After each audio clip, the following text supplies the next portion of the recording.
Welcome to Fear Babes Podcast, a paranormal podcast founded and hosted by Fear fan members. All thoughts and opinions are strictly our own, and we are not affiliated with any shows in any way. My name is Burgundy. My name is Madeline. And we are the Fear Babes. Hello, hi, what is up? It is me, Madeline. Hello, what's going on? I have no fucking idea what just happened. I'm so sorry. I'm gonna play this intro for Dawn because he hates when I'm like, oh my gosh, Dawn, like, can you stop being so freaking obnoxious for a second? He's like, Dude. Can you stop talking like that? Like, it pisses him off so bad. Valley girl accents piss me off. I'm not gonna lie. Like, who do you think oh my god, like, I would totally love if you would just, like, come to my house after this party. Please. Like, shut the fuck up. I can't take you seriously right now. I can't right now. Like, I'm gonna need you to shut the fuck up. Oh, you know something? What? You know something that popped up on my TikTok For You page the other day? As you all know, for obvious reasons, because I am one of the weirdest individuals. I am fascinated with languages and how people speak. I don't know what it is. It's very fascinating to me. So somebody brought up the fact that Southern accents down here in the South, if you read Shakespeare in just a natural Southern accent, it makes a lot of sense. And so I went down this loophole, should I say, of people reading Shakespeare in a Southern accent, and let me tell you, it will change your life, because apparently it sounds not only very clear and understandable for those who don't understand Shakespeare, because, you know, that man just made up any and every kind of fucking word under the sun. Half the words in Shakespeare's language don't actually exist. I hope you guys know that. But if you listen to someone reading it in a Southern accent, is actually closer to what the accent was at the time in England. So all I'm saying is look it up. It's actually very fascinating, and I need you guys to, like, tell me your opinion, because I think it's really cool. So that's it. I'm done being a nerd. Bye. That's it. That's the tweet. Bye. I was talking about the Valley Girl accent, and I was like, I need to talk about this new thing that I found. That's funny. What I was gonna say is, like, so obviously nobody else ever hears it, but when we hop on the call and we start recording, it does this boop, boop, boop countdown, like, before you actually record, and so it reminded me of Mario Kart. Yeah. Mm-hmm. Boop, yeah. Boop, boop, yeah. Boop. Now I want to play Mario Kart. So, do you have a Nintendo Switch? Yes. No. Are you serious? Yeah. Are you fucking with me right now? Because if you are Burgundy Brown, I swear to.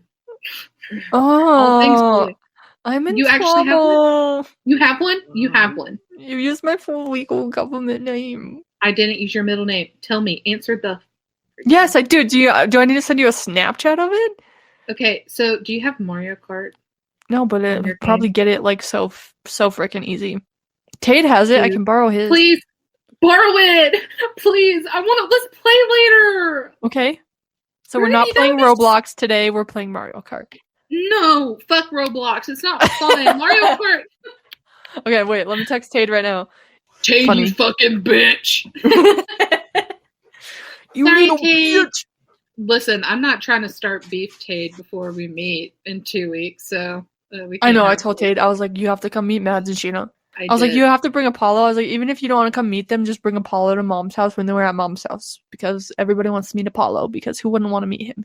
He's so cute. Yeah, exactly. You just have to meet the whole Zimmer Zoo. That's what we called them. The Zimmer Zoo. Zimmer Zoo. Because we have Angel, which is my parents' dog. And then I have Annie and Diesel, obviously. And then Apollo, Tate's dog. So when they're all together, we call them the Zimmer Zoo. That's cute. Which, for anybody who didn't know, my parents and Tate, their last name is Zimmer, so. I don't know how much, like, I don't really share much about, like, my family that often on the pod, I don't think.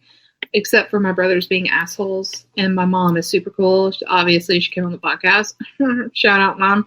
But my family lives out in like the country, like the country. Like when you think about southern, good old middle and nowhere, that's where my mom lives.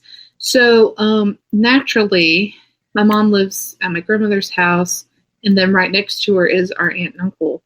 And the aunt and uncle, they have a bull and a donkey. And you're probably like, what? Why do I care? Well, I will explain why. Because that fucking donkey, every time I go to my mom's house, you want to talk about a zoo? All right. This motherfucker, and he's not a mother trucker, he's a fucker. Actually, I think it's a female. She's a bitch. And she, every time we go to mom's house and she's standing near the fence and she'll see us and she goes, and I'm like, what is your problem? Like, what is your issue?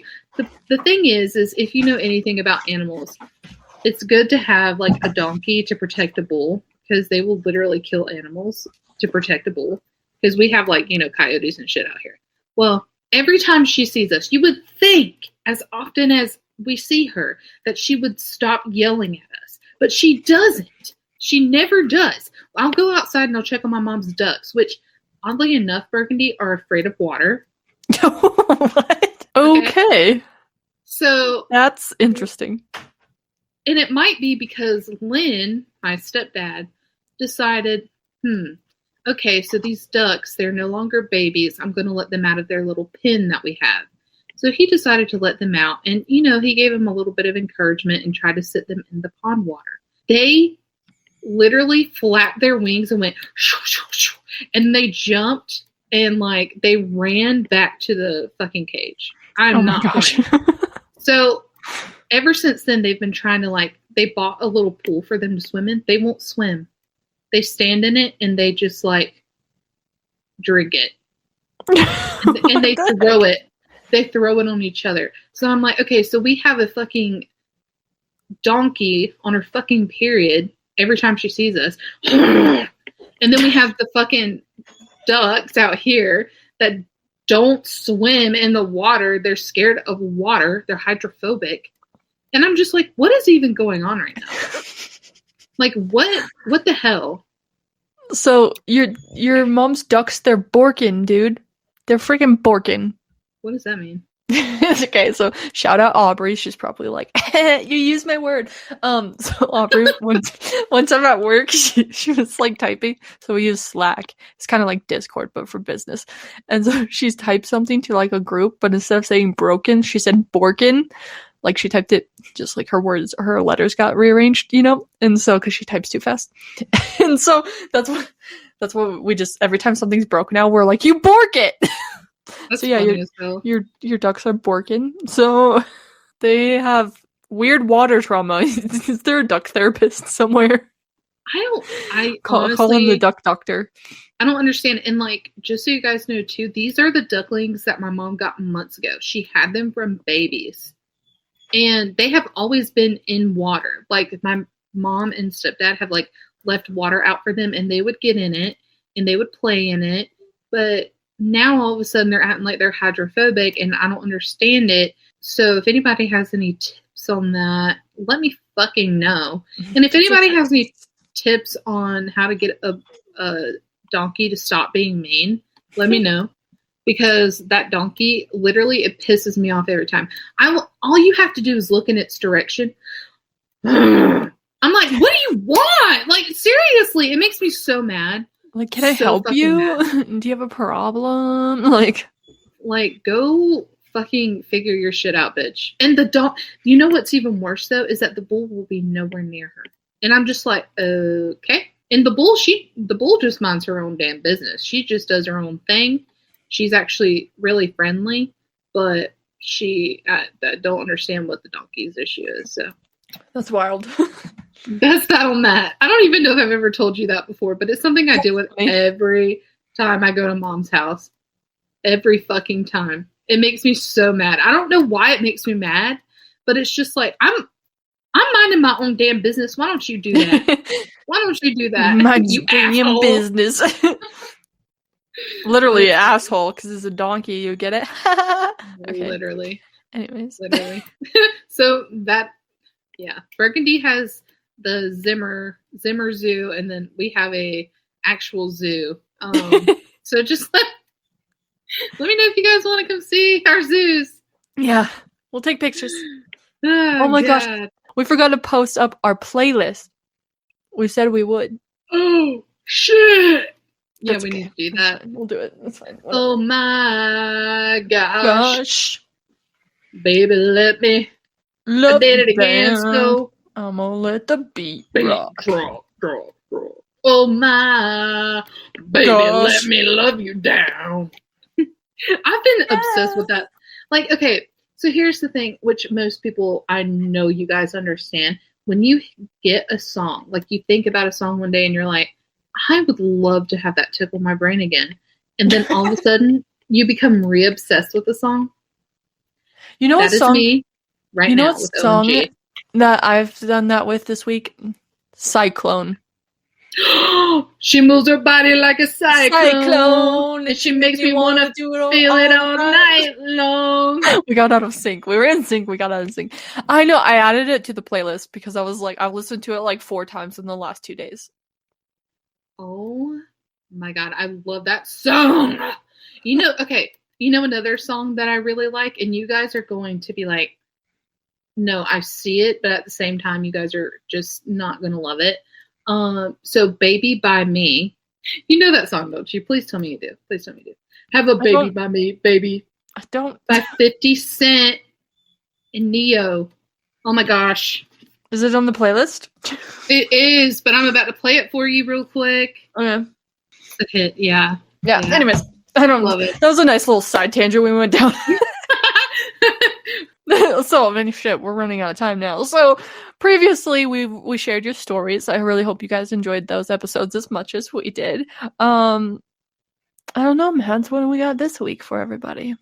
This week, we are having a very special guest who you all know and love. We had such a great conversation with her. Probably one of the best. No, not even probably. It is the best conversation that we've had.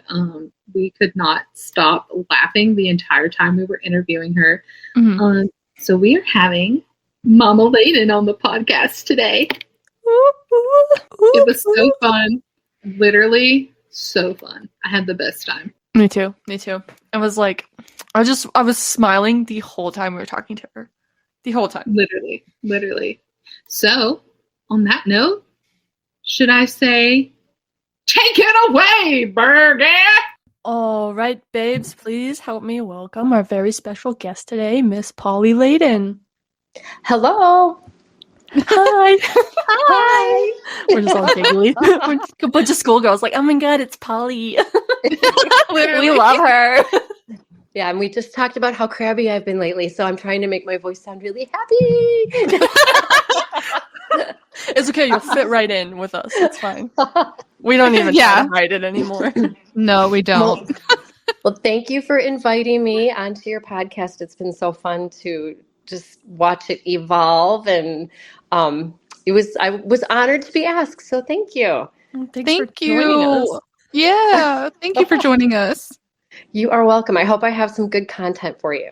You will. I'm all coffeed up. I'm ready to go. I hope we have good questions for you. Oh my gosh. Like, where do you start? Exactly, though. It's like, do we want to be funny and silly first, or do we just want to dive right in? I don't know. We can do combo. I think a combo is good. Combo's good. Perfect. Variety is the spice of life. So you can have both. You can have funny, and you learn that very quickly as you get older, how humor, it seeps into strange places. Like, I think I've laughed the hardest I've ever laughed at funerals. You come back home with your loved ones, and like, it's almost like a therapy where you to bring up the funny things about the person that you're missing, and I mean, humor, that's something I hope does not die or ever go away, because it feels like it kind of is in our society. Like, people are so serious and offended all the time, and we didn't raise our kids like that. It was just kind of like you had to have thick skin, and we all made fun of each other. Yeah. That's Yeah. why Yeah. I think that's why I'm like me and my mom are so drawn to you guys, because it's like you guys are very much the same as we are. Like your family dynamic seems to match ours a lot, so we're just like, these are our people. Yeah, like it's not I don't know what it is. I don't know what it is. I mean, you definitely have to like kind of feel the room first and see what types of people you're dealing with, especially when like you marry into a family. You don't That was one of the strangest things when I got married. My father-in-law was super sarcastic. And I didn't know that right away. And I'm like, oh my God, he thinks I'm an idiot, you know? And my husband's like, no, he's sarcastic. I'm like, oh, okay, I get it now. I get the rules. Where like my dad wasn't sarcastic. He would just literally, at a young age, tell me to get my head out of my butt if I was doing something stupid. He'd be like, Polly, get your head out of your butt. And like other families were shocked by that, you know, like, oh my God, that's abusive. And it's like, no, it was You're really like, nah. actually, it was deserved. You're like, that's just my dad. Like, Just my dad.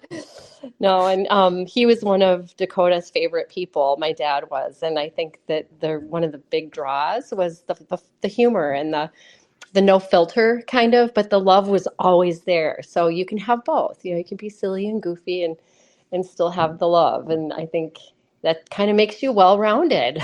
yeah, So exactly. you guys can ask me whatever you want. Funny, serious, I'm up for all of it. So Perfect. Good. Okay, I think I'm up first. So, do you recall your first paranormal experience? I have to think about that. I Oh my gosh, I have to go back. First of all, I've always been interested in that, just that world, even before I think I knew that it could like come into my world. I loved Stephen King. My dad took me to see The Shining when I was 10 years old. Like I like being scared. All that was always kind of there.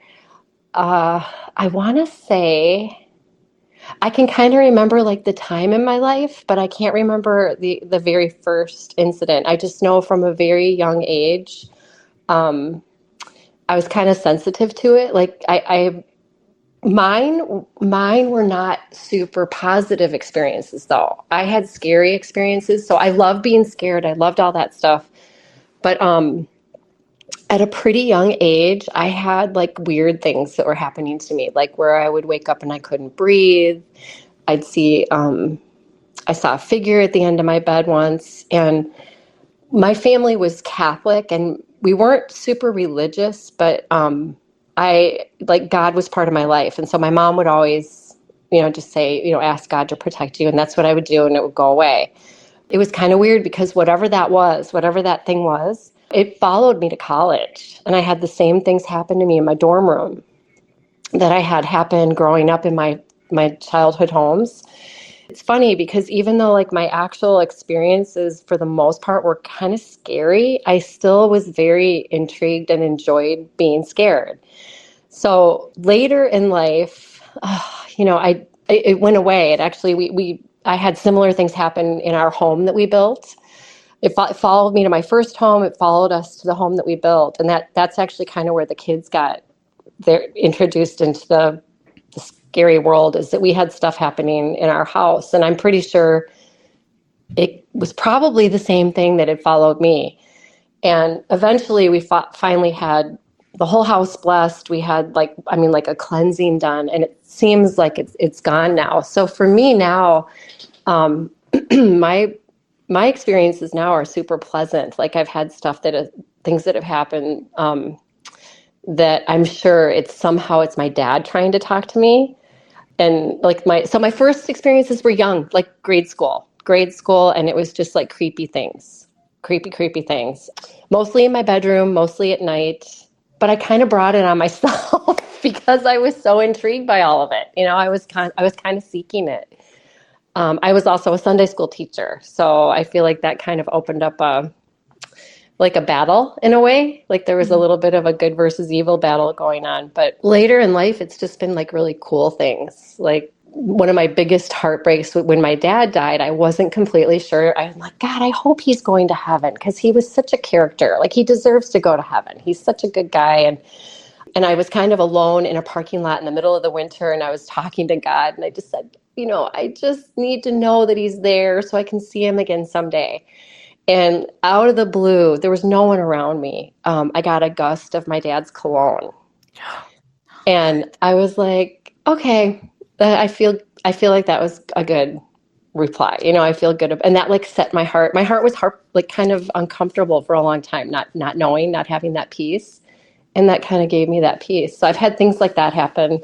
But yeah, I don't know. I mean, it's funny because when you really are, I don't know if I'd call myself a sensitive, but I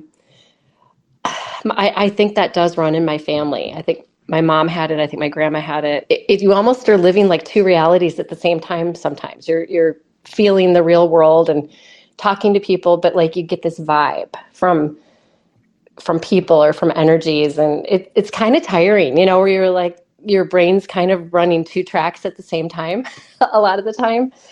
But I can't remember my very first experience, which is weird because I think it got kind of muddled between my scary life of watching scary movies and writing scary stories and like actually having scary things happen, and I think it kind of got muddled. But it definitely started when I was pretty young, like grade school.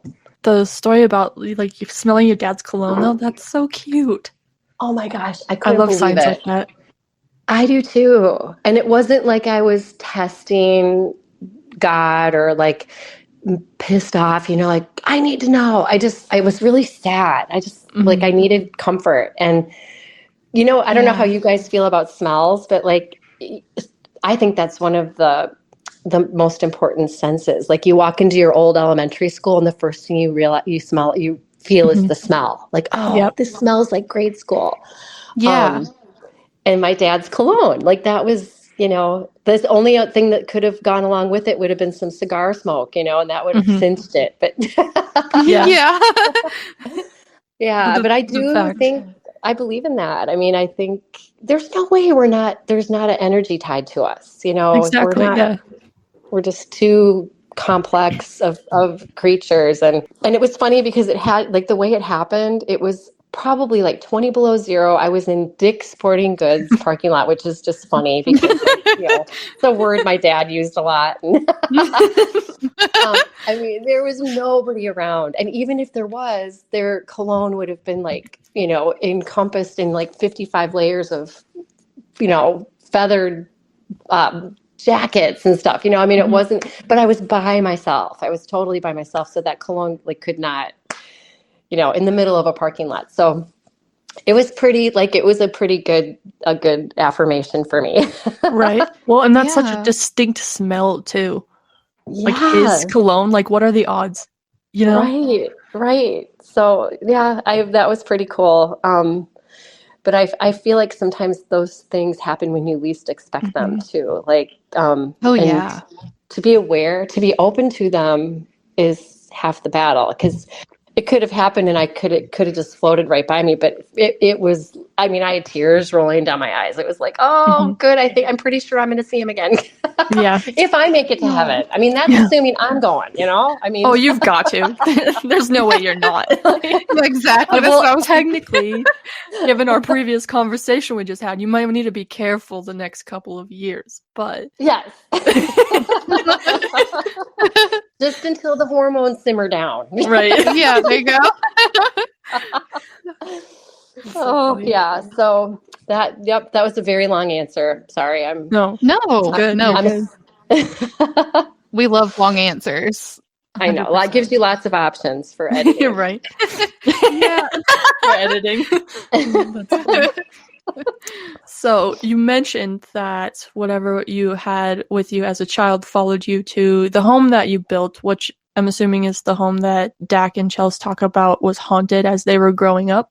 Yeah. Yeah. So what was it like raising a family in a haunted house?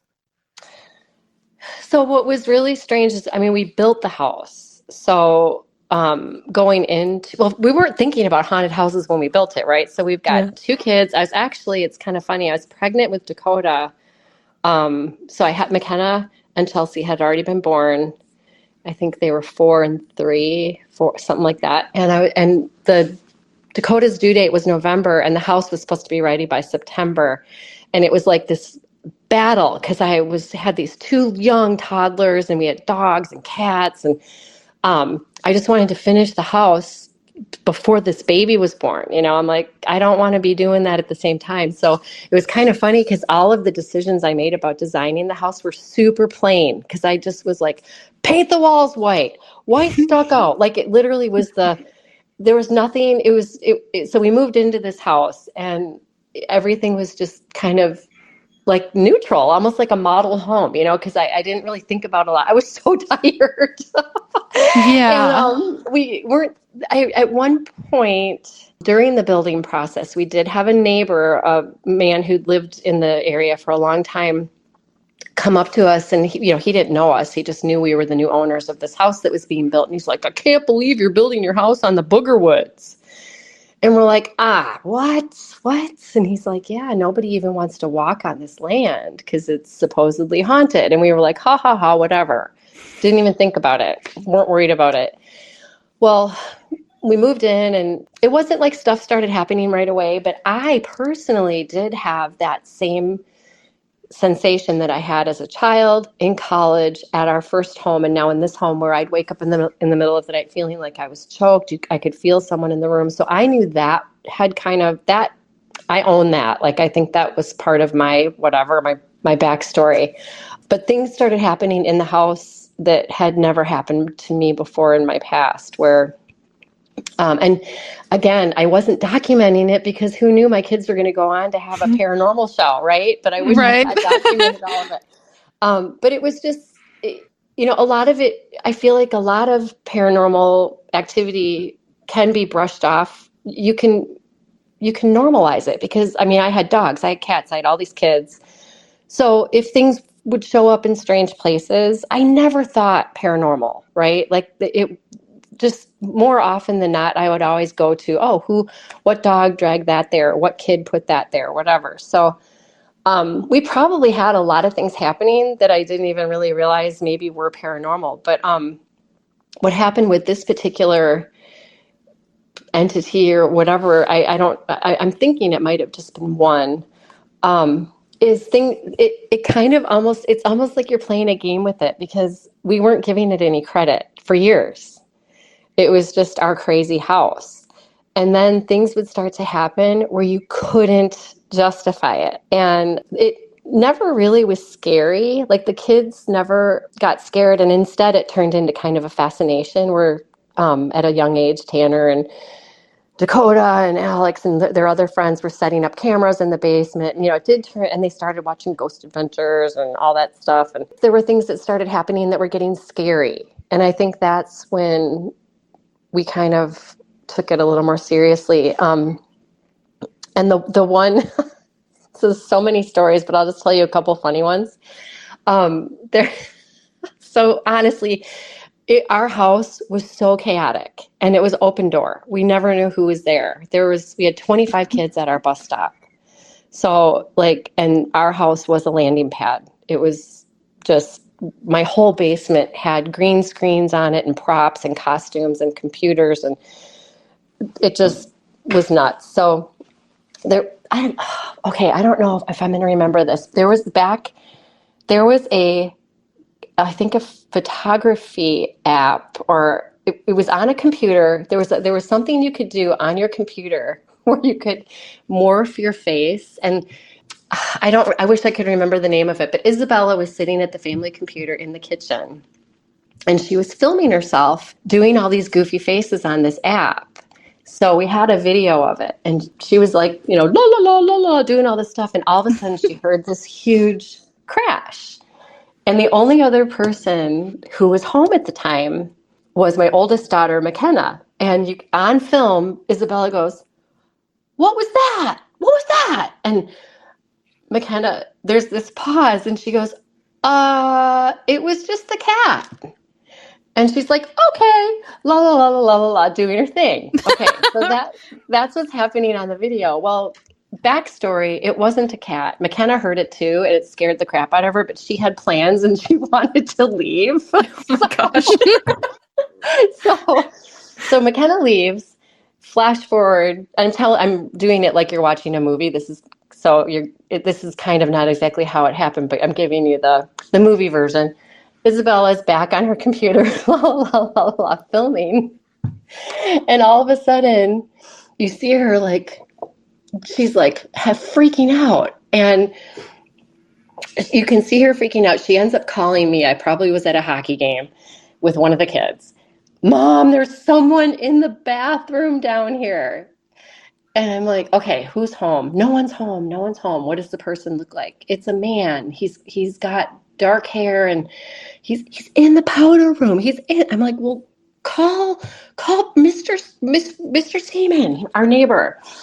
So this is, I don't know if you guys remember short films 1, 2, 3, but Anthony's father and mother are two of our best friends. So they live right across the street too. So Brian, Anthony's dad, comes over and I get a phone call from him and he's like, first of all, how would you ever know if anyone was in your house? It's such a mess. I'm like, thanks, Brian.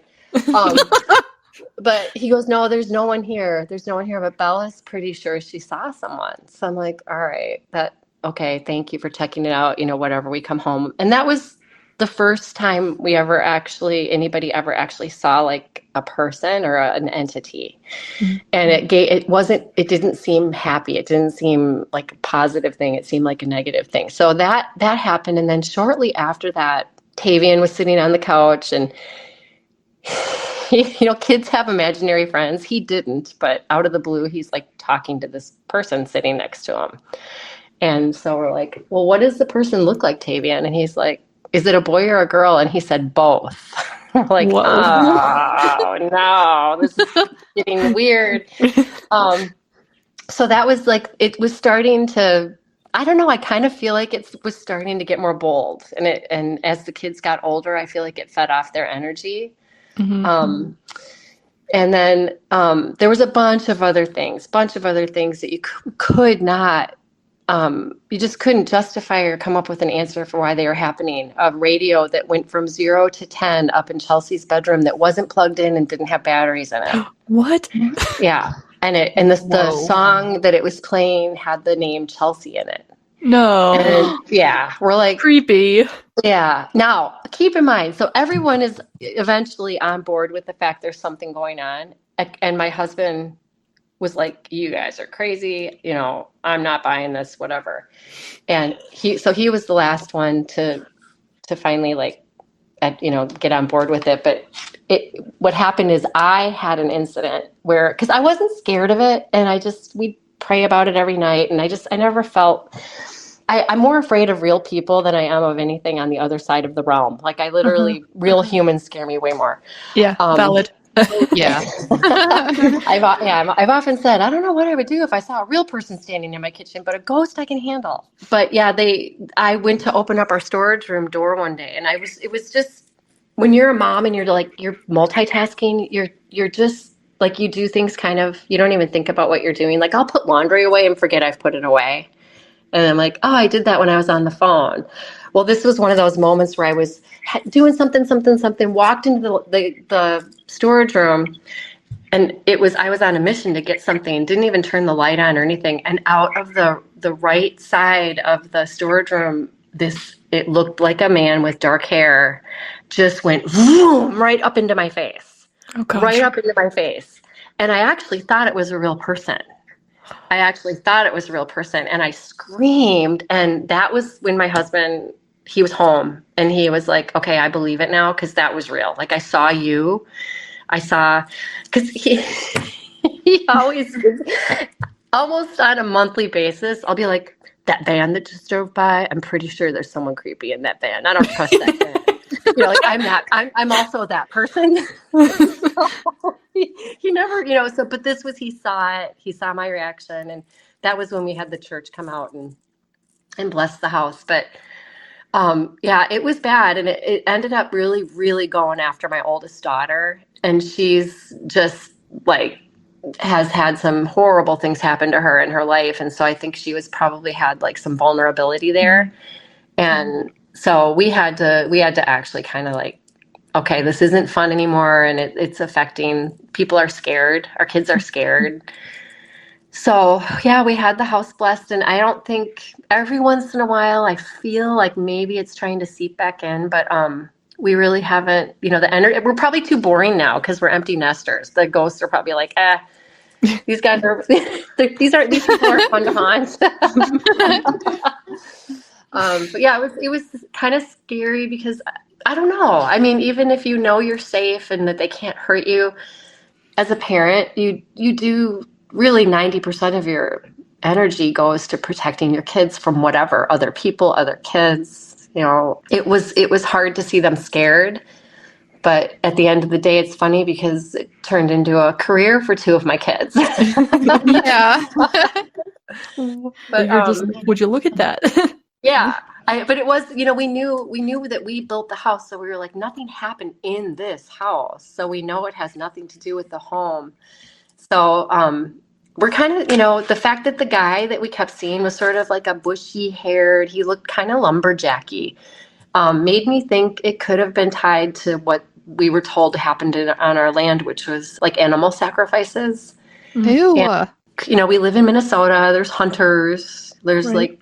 there's that element. So, I mean, would be kind of interesting to do a little deep dive historically and find out what was going on that land back in the day and see, where it really came from. But it's actually really weird right now. I know Dakota mentioned that they probably won't ever do a show in our home because it doesn't really feel like it's got anything going on. But the land, it kind of still does feel that way. And right now, it's funny, the lot behind us. So we live on a little lake on a couple acres, and then there's a lot between us and the next house.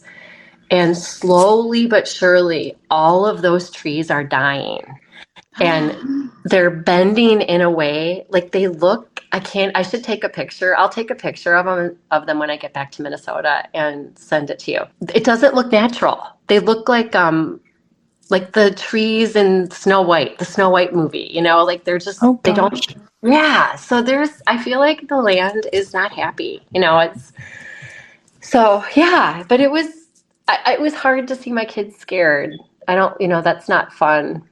But it's kind of, I don't know, I feel like in a way, our family overcame it. We figured out a solution. We leaned on our faith and beat it. But yeah, the mama bear claws come out like, even with the paranormal stuff, like I'd find myself just screaming, like, leave my family. I was like the lady in the scary movies, leave my family alone.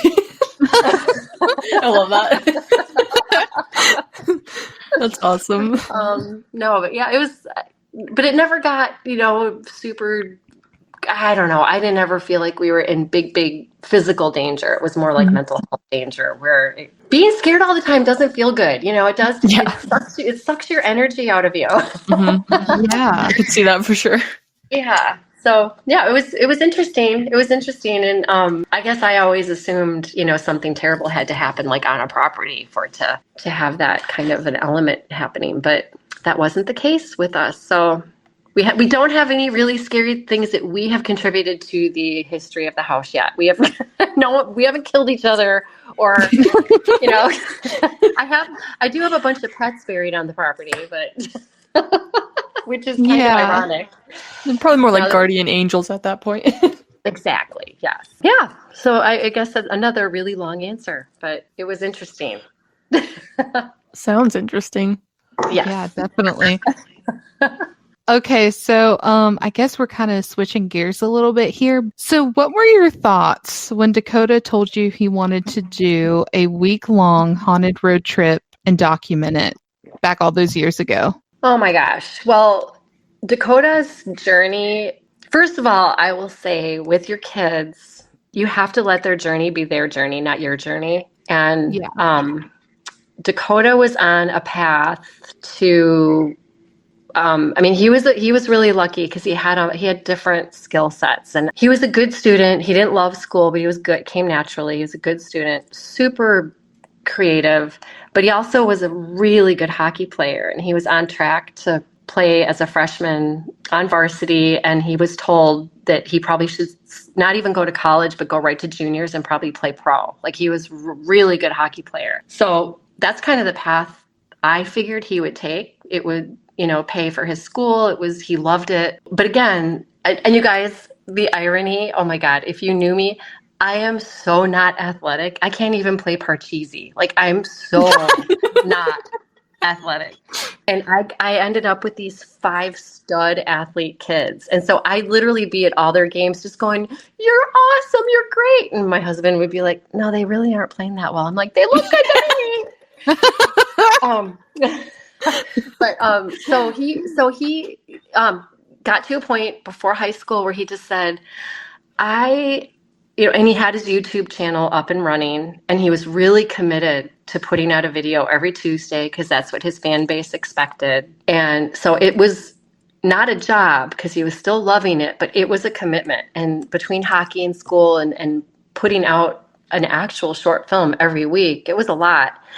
And so he, at that age, was like, I am out there on the ice playing hockey and I'm thinking about my films. So we were like, okay, well, if something's got to give, then you got to let the thing go that's taking away your joy from the other thing. So he did. He quit hockey before he even started playing high school. So he always was kind of taking risks. That was a really big sacrifice. Since he was a little boy, he'd been invested in this hockey. I mean, it was a lot. We were going to practices before school, after school, you name it, camp. So then in high school, he didn't even go to college. Instead, he went to Pittsburgh and was a PA on a movie. And that was he was prepared to go to film school. That was going to be the next step. But he got this opportunity through a really random YouTube connection that we didn't even know if it was real. It was some guy in Italy who knew Dakota from his videos and knew somebody at Lionsgate who got him a job. And I'm like, Dakota, you're clearly getting human trafficked. This is not happening. This is not this is not a real job. Sounds sketchy. Yeah. So of course I went with them because of course, poor Dakota. But he was supposed to go to college and he didn't. He hopped in a car with a GPS and went to Pittsburgh and worked on a movie. So so really nothing ever shocked me. I thought it was super cool because with the documentary, he had to raise the money. He had to raise $10,000, and he did it from friends and family with the promise that they would all be paid back if anything ever came of the movie, if anything ever came of it. So it was so cool. I was so impressed. He had to reach out to people and get the money. And he had to do the business side of it, where it was all legal, because it was tax write-off for these people or whatever. I mean, I don't even know what all he did. It was crazy. So honestly, I think I was just so happy for him that he had the courage to try it. And obviously at the time, nobody knew how it was going to go. Nobody knew if it was going to lead to anything. My mother heart at the time was proud, but I was super nervous because they were flying completely blind, rented this RV. And so it was more of a safety thing for me. I just couldn't wait till they were back and done with it. But they were so brave. And sometimes that's where it's funny because the show is all about fear and facing your fear. And they really did that from the very beginning, that so many things could have stopped him from doing that. You're going to get killed. What if you crash the RV? Does our insurance cover that? What if what if you get sick? What if you get hurt? There's so many things. And they just went for it. And strangely, so they left from our driveways where they left from. That was the RV was parked at the top of our driveway, and that's where they embarked. And within an hour, they almost got into a head-on collision on a highway. No. Oh my gosh. Yeah. Right out of the gate, someone was driving full speed on the wrong side of the highway towards their RV. Oh my gosh. Good gosh. So I was like, okay, they are being tested, Yeah. That could have been a turn this van around moment. Yeah. So I think I was scared, but I was really happy for them and proud of them. And part of me was thinking secretly, because I, again, couldn't see the future, right? I was like, this might be the best adventure of their life. This could be the thing that they all look back on and they're so happy they did because they never, they can't go back and do it again, right? So I'm so happy they did, because now they've got even more fun things happening. But at the time, Right. I was thinking this could be the cherry on the top of their sundae. Who knows? But it turned out to just be the ice cream, Mhm. Yeah. Yeah. Funny how life But works sometimes. yeah, it's scary though. It's letting your kids, fly blind like that. I don't know. It was scary. Probably more scary for me. They were just on an adventure. But yeah, I'm really happy that they did it, and the fact that they're doing it with people that they've known their whole lives, and it's like a mother's dream. To see them Right. so happy. hmm So then, were you surprised when they got picked up by Travel Channel, or what was your reaction to that? I mean, there was a lot going on behind the scenes with that, where, there's, oh my gosh, I wish I had a timeline in front of me of how it all went down. But you know what? It didn't surprise me. And this isn't me just bragging about my kid. Dakota was so gifted. He taught himself how to edit out of our basement when he was a kid. He had people coming over with their laptops so that he could teach them. He taught Connor. He taught some of his other friends. And I don't know, like, it's really crazy when you see somebody doing something they're meant to do, like something clicks. So I always knew, I always had faith that Dakota was going, even now, because the show could end at any time, right? I mean, but I have complete faith that he will always have a career doing this, because he's so good at it. He just, his brain works a different way. And so I wasn't surprised, because I was, what I was surprised is the process was so crazy. They pitched it to different people. They actually had MTV interested in a whole different type of show. At one point, they were interested in doing more of a reality TV show about these young guys who make short films. Mm-hmm. But what was so funny, because Dakota was so young and didn't know how to play the game, he got what he wanted. Because if he had been older and like safer, played it more safe, I feel like the show would not have been the show that he wanted, because he would have made compromises to get the show. But he was so young, he had nothing to lose. So he just like stuck to his guns. I want my sister in it. I want my friends in it. I want it to be a road trip. This is the format, and this is the only way that I'm going to want to do it, because I believe in it. And it's actually crazy to think, and I think, like I said, if he was older and had more experience, and maybe was more scared about making money or more scared about his reputation, he might have blown it, by sacrificing the artistic integrity of what his vision was. But he didn't. He just stuck to it. So I really wasn't surprised. I thought it was hilarious when they got picked up. They made Dakota and Connor live in New York for the first season so they could watch them edit, because they were so young, and they were handing them the keys to the kingdom to edit this show. Mm-hmm. And so Right. they had to do it with watching them and making, and then after that first season, they let them do it from Vegas, because they knew they were capable. But they took, and really, for how, I know everyone's all like, oh, you're free from the scary network or whatever. I mean, the network, honestly, and the kids will say this too, they are so grateful for the chance they were given. Travel Channel took a chance on them. They were young and not proven. They were not proven. So there were a lot of different things that had to happen. A lot of people had to put their faith in them to allow it to happen. So they're super grateful for that opportunity, because not very many people at that age get that kind of shot. And they realize it. I mean, they realize it. Like, the stars had to line up perfectly. But yeah, I really wasn't. I always knew he was going to do something. I figured it would be like a feature film. He writes screenplays, and he is a really good storyteller. So I always figured his big thing would be like a movie. Mm-hmm. TV wasn't even on the radar. So that was a surprise. But what a great surprise, right? Honestly, Yeah. it's so cool how it all played out. Like, just listening to you tell the story is just like cool thinking about it as a whole picture. Yeah. And I think the lesson is like, just someone's going to do it. So why not you? Just try. And Right. everything in life, just try it. What's the worst that can happen? It doesn't work, and then you try again. And Yeah. that's where not letting your own self-doubt get in the way. And I'm being very hypocritical when I say that, because I'm the queen of that. So I will give my husband some credit there that is a Rob gene that Dakota got. My kids got is the ability to just keep going forward and not letting the no's bog you down. It makes so much sense to not do that. It's just, why would you do that? Just keep going, going, going. You get one life. Mm-hmm. So yeah, I really, oh my gosh, they learned so much just working for the network too, because they got to see how the machine works. And when I say machine, that's not a negative word. Like just so many things go into making a show, and just things that they never would have thought of. All the people behind the scenes making things tick. And where would you ever learn that? You can't learn that in film school.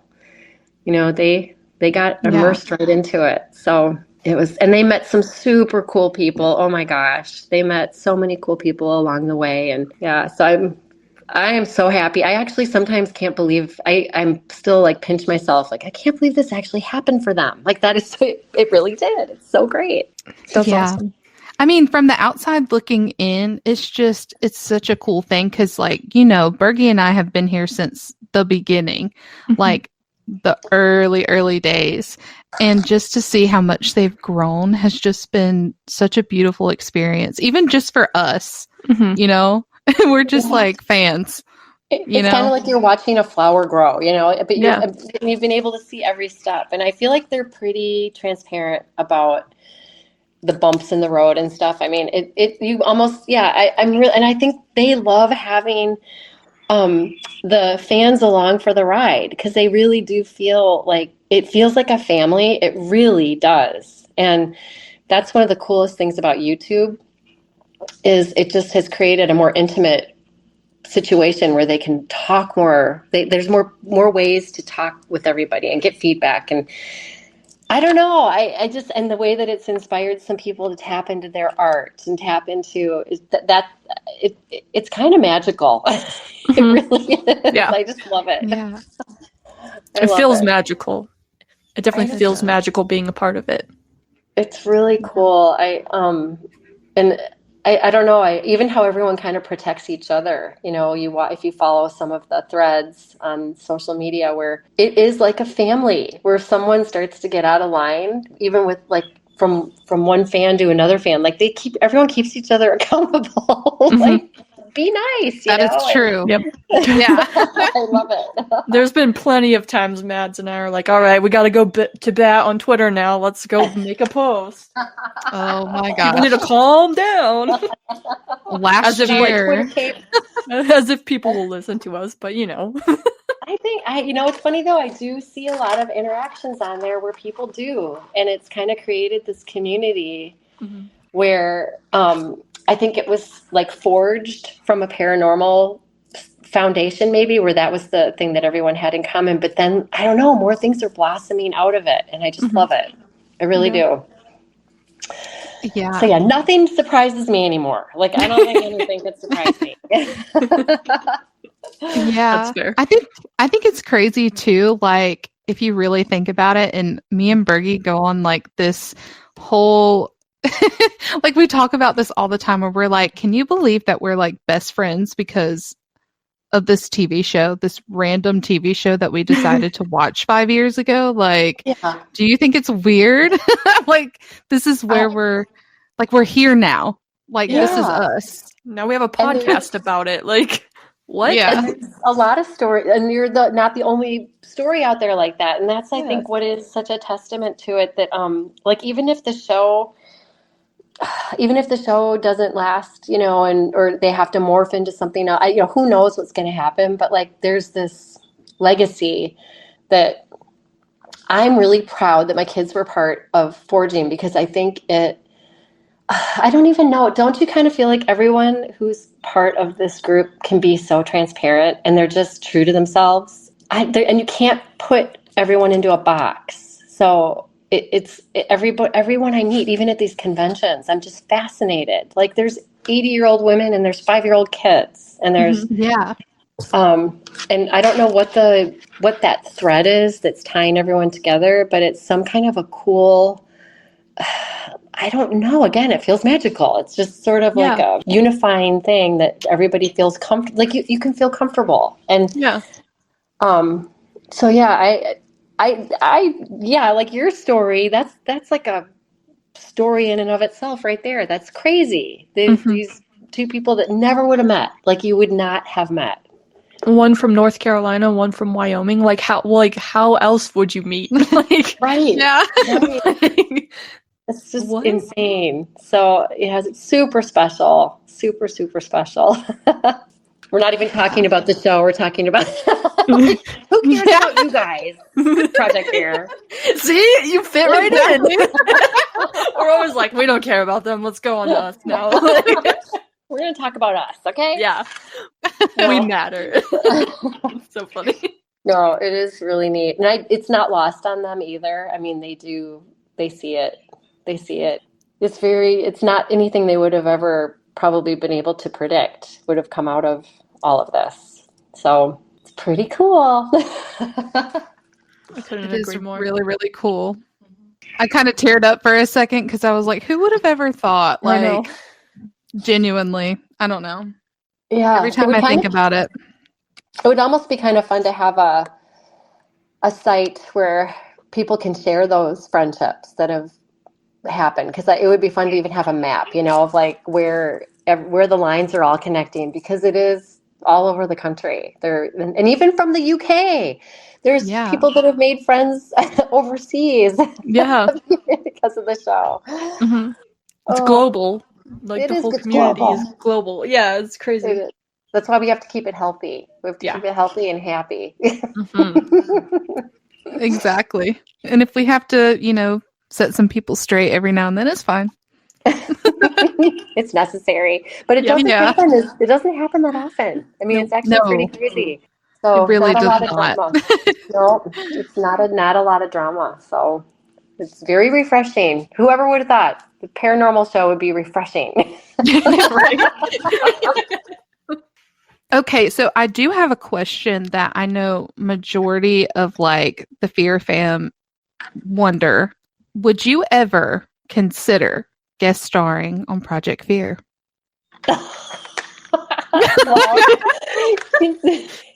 Okay, I don't know I don't think this was on the podcast, but I'm at the Pennhurst convention right now. And last night when I went to visit the kids at the dinner, I needed to go to the bathroom. And so Chelsea's like, oh yeah, just walk over the courtyard right there. And she's pointing. And I'm like, wait, are you pointing like far away? I'm not walking that far at Pennhurst by myself. Are you kidding me?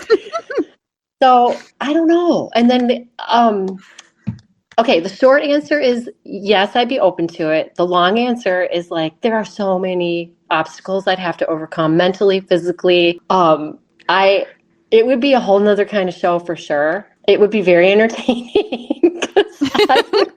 Last night, we're walking through the hallways, and I have my little Birkenstock flip-flop shoes on, and I'm like falling into walls, and it's muddy and wet, and there's sharp things sticking out, and the whole time I'm like, I don't know if my tetanus shot's up to date.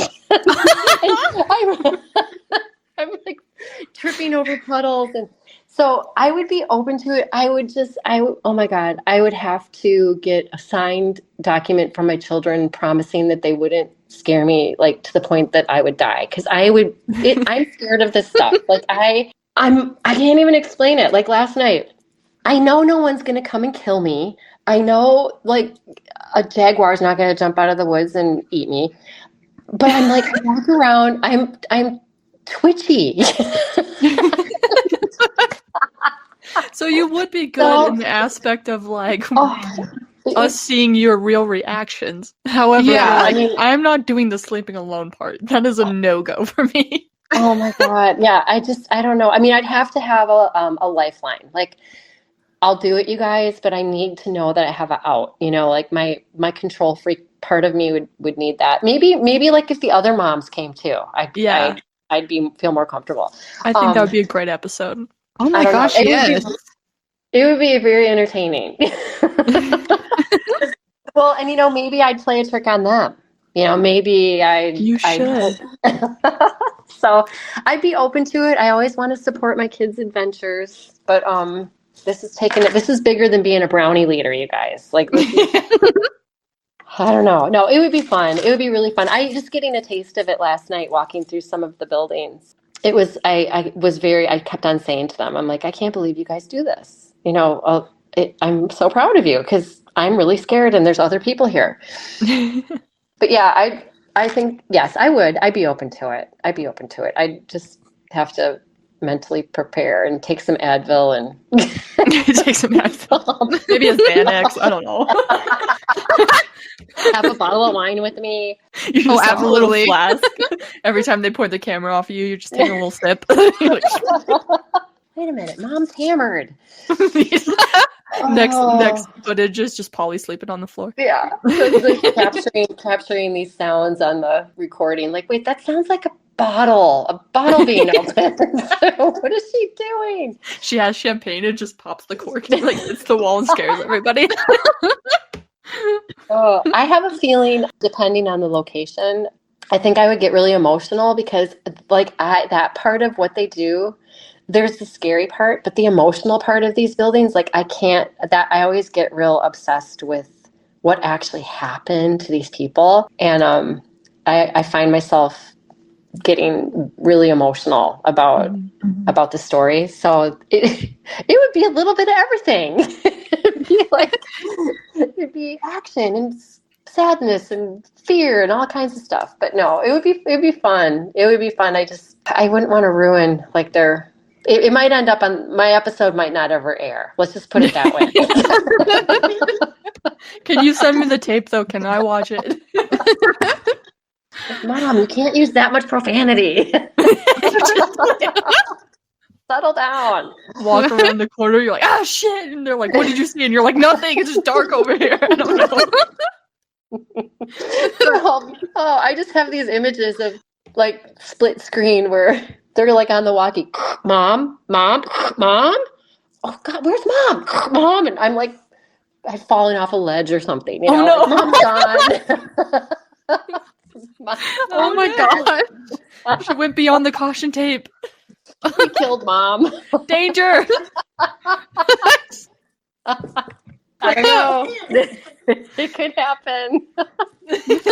Oh my gosh. So yes, I would do it. I would take one for the team and do it. I want that episode to happen, but on the level that you're still comfortable with it. Oh my gosh. Yeah. I'd wear sensible shoes, I don't know. I think the flashlight thing, I'd have to have a flashlight. Yeah. That's the part, even all night last night, I kept on saying, how do you do this in the pitch dark? Like, I'm having a hard time with the uneven floors with the flashlight on, and Dakota's like, there's a lot of falling. There's a lot of tripping they have to edit out. Especially on his end. Yeah. Those darn toilets, they just get in the way. Oh gosh, yeah, that would be a good one. That would probably open up a whole like maybe a I don't know, a spin-off. Like like Fear Moms. Really, yeah, Fear Moms or Real Housewives of the Paranormal. Yes. I would love that so much. Yeah. I would watch that. Our podcast will be geared around that show now instead of Project. Exactly. It could be funny, watching us like get all sassy with the ghosts. Like, yes, you think you've got problems? I've got a lot going on too, Oh no. I 100% would watch that on repeat. Hey, I have a lot of friends who would love to be on that show. You could probably even talk my mom into going with you for one. Oh, that would be hilarious. Maybe that should be an episode. Mm-hmm. The Real Housewives of the Paranormal. I think we could pull that off. Well, you guys, you know how to edit. I don't know how to edit. I could come up with the people to be in it. Maybe we could do our own little spin-off. Yeah, there we go. I'm down. We'll figure it out. Oh yeah. We only investigate like old wineries and distilleries. Oh, and, please. Please, I'm there. Yes. You just tell me when and where. Yeah. We'll hype you up. Okay. Well, now we've got a project. Yeah, we'll be in the gear room just waiting to refill your wine for you and stuff. Yeah. Cheer you on as you go in. Instead of the gear room being filled with REM pods and video equipment, it's like wine and I don't know, like chocolates and Haagen-Dazs ice cream. Yes. Oh my gosh, yeah. I would do it. I would do it with a smile on my face. I'm here for it, so somebody make this happen. Yeah, literally. Okay, next question is mostly just for funsies. So it's kind of a two-parter question, but so do you ever listen to our episodes? I do. I love it because I think it's so cool that you just, I don't know, you like made something new out of nothing. Like you just, boom, you created something new. I love it. Thank you for saying that, first of all. Yes, thank you. So Second part of the question, do you think, from your perspective, do we bully your kids too much? No. Are you kidding me? They need to, you know what, you keep them on their toes. I love it. I think it's funny. Okay, good. I mean, you kind of right out of the gate had that relationship, you know, even with the videos of your parents calling Dakota out on being a shitty brother. So I think it was organic, you know, and obviously anyone, I mean, I hope everybody knows it's not ill-intended. Like I don't think there's anyone listening to you guys who think you're actually trying to be mean, right? Right. But no, I think that, like we talked about this before we started recording. I don't know, like life is not all about making everyone feel warm and fuzzy all the time. Yep. It's true. It is true. And all of your banter is done. I mean, it's witty and silly and funny. I support it. Okay, cool. Sometimes we do. We're like, do we take it too far? And then we're like, nah, it's fine. I support it. And honestly, no, and it's kind of goes along with the culture of even their show where they love each other and they have each other's backs and you can see it come out, or they're worried about each other and they'll always support each other. But you see it where they're even digging, they find each other's soft spots sometimes and make fun, or, it's definitely part of their culture, of their show too. Yeah. So you're on track. And I know you're not being mean. I've never heard you say anything actually mean. There is a fine line, like, yeah, you have to be careful sometimes. Yeah. You can't be on a TV show and not have people say mean things to you. You're going to have people say mean things. It's true. Unfortunately. But the haters, like if you have haters, then you're doing something right. Oh, the haters crack me up because it's like, if you hate them so much, why are you even wasting your energy on them? I know. Like you're just giving them more attention. Yeah, I know. But even if you're not a celebrity or you're not on a TV show or whatever, just in life, you will never please 100% of the people. And if you try, you're going to drive yourself nuts. So I've always told my kids, keep your circle small. Just, it's quality over quantity. And even if you're the greatest person in the world, people are not, there's going to be people you rub the wrong way. And you don't even have time for that many people anyway. So let them go. Do you have any fun stories you could share with us from Dakota and Chelsea in their younger days? Oh my God. Do I have any stories? Oh my God. A bajillion of them. Any that come to mind? I was preferably embarrassing. No, I'm just kidding. Yeah, I know. Oh my gosh. They're probably like, do not let my mom on the podcast. I think a lot of people know that, like truly, these are lifelong friends, right? They have, so we live in a neighborhood where Alex's family lives right across the street. So like our driveways are 10 steps away. So that's how close Alex and Dakota lived. And then I met Tanner's mom in Lamaze class. I was pregnant with my first child and she was pregnant with her first child. Her name is Mary, and our birthdays are January 26th and January 27th. And we were pregnant with little girls. We had the same due date. And I want to say the due date, I can't remember, was like the 26th or something, right around our birthdays. So we met in Lamaze class and immediately clicked because we were like, okay, we basically have the same birthday. We're going to have these babies on the same day. we clicked. So we both go in to have our babies that turned out the same day. And Mary was in labor a little bit further along than I was. So she was having her daughter when I was ready to start delivering McKenna. And the nurses are like, well, Mrs. Wiseman is having her baby right now, so the doctor will be in shortly. And I'm like, what? Of course. Mary always beats me at everything. She's going to have her baby before me. So she had her baby. 45 minutes later, I had my baby. They were little girls, and they are still friends to this day, which is super cool. Oh my gosh.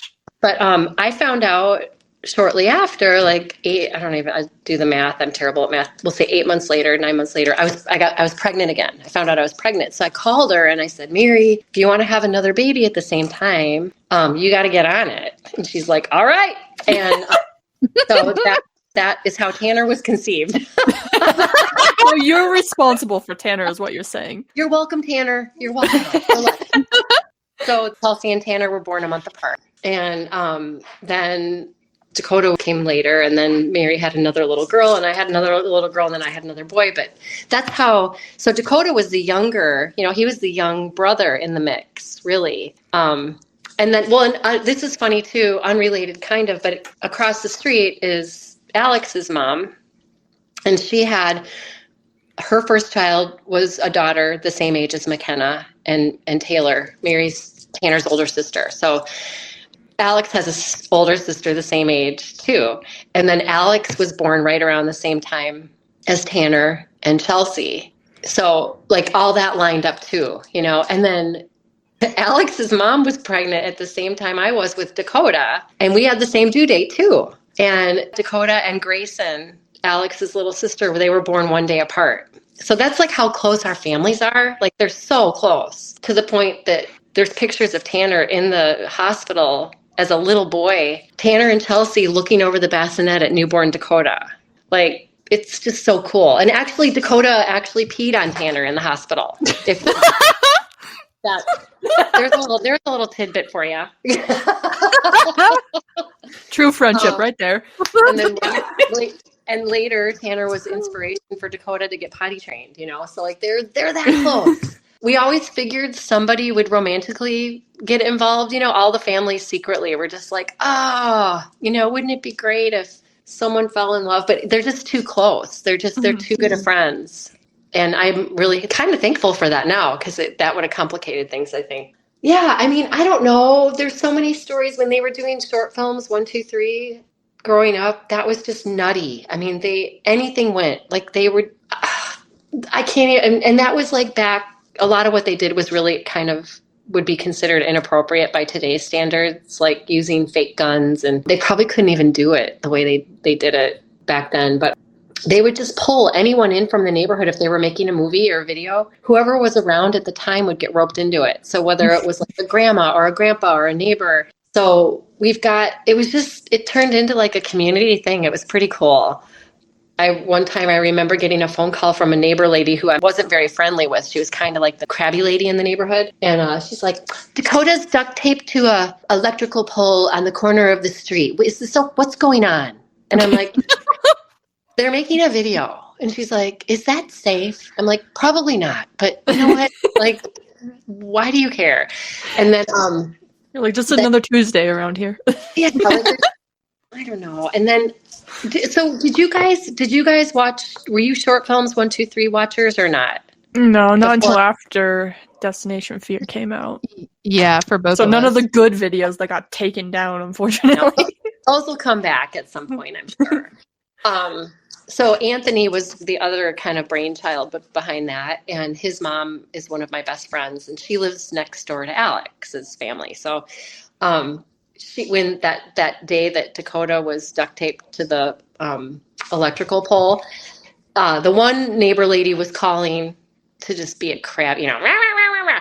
Well, Jackie calls me and she's like, Dakota's duct taped to the pole across the street from my house. Can I go shaving cream him? I'm like, yes, you can.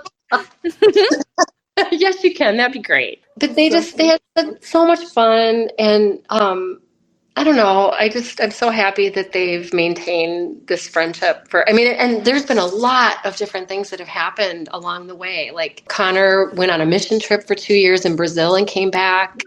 and plugged back in. Tanner and Alex both went to college and did big boy white collar jobs and came back.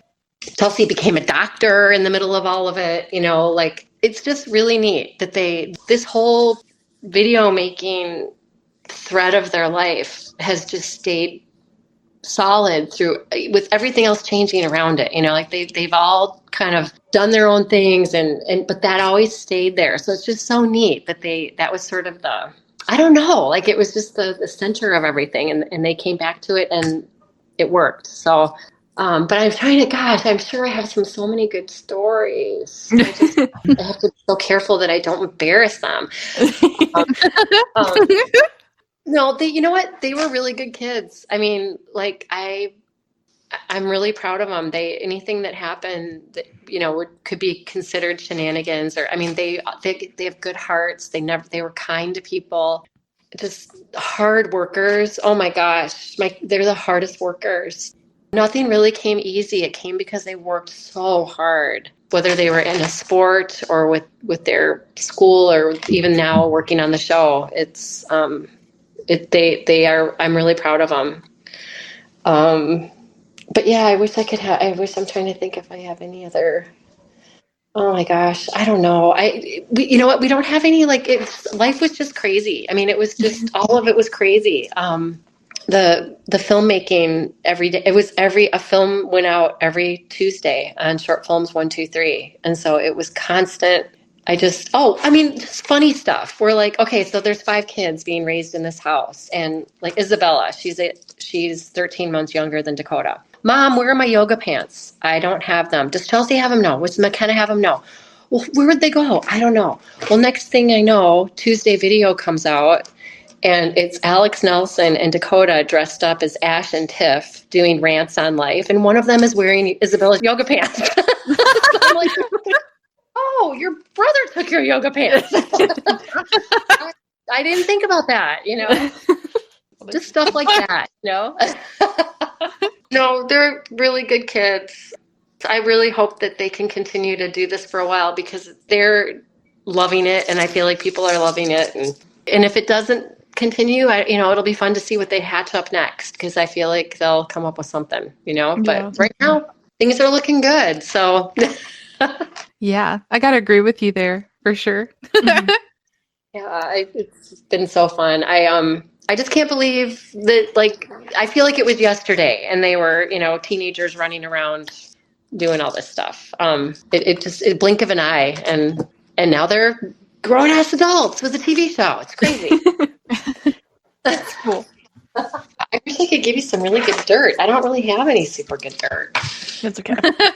I will say, Dakota peeing on Tanner, that's pretty funny. good. Yeah. Mm-hmm. As a brand new newborn in his little bassinet. And I was an unskilled mother of a boy because I had 2 girls. That was my first boy. I didn't realize there was timing involved when you're changing your baby boy diapers. Like, you don't have all day. You gotta right now. Yeah. It's like, you gotta take some precautions. And I did not know what I was doing. So Tanner was the sacrifice. Well, thank you for, blessing the world with Tanner, essentially. Yeah, you're welcome. That's my claim to fame.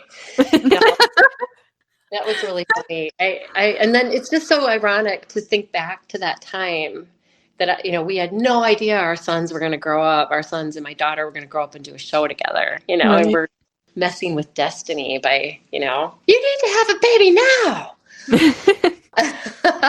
Look how it all turned out. I know. I love it. I just wanted to say thank you for coming on the podcast, Polly. You're welcome. Yeah, thank you. Well, my pleasure. Super fun. Blast. Yeah, I don't think I've laughed so hard with a guest, so thank you. And you've had Tanner on. I know. Saying something. Twice. We've had him on twice. Yeah. No, I just find so much joy in what they're doing. I mean, here I am I'm in Pennsylvania right now to, follow my kids to a convention because it's so much fun.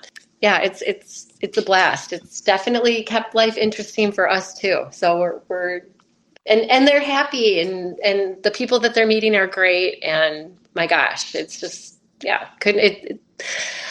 I had no expectations of anything like this ever happening, and here I get to reap the benefits too. It's a mom's dream to watch their kids doing what they love, and so I'm very happy. And I hope you guys you get lots of continued success with your podcast, and that you can keep growing and creating and using, that part of your brain that I think sometimes we push aside because life gets so realistic. And so keep creating and making content, and, just enjoying your life, because that's really what it's all about. Yeah, exactly. Yeah. Thank you for saying that. Yeah. All right. You guys have a good weekend. You too. You too. Okay. Thanks so much for spending this time with me. This was fun. Yeah, thank you for coming Yeah. on. Yeah, thank you. You are welcome.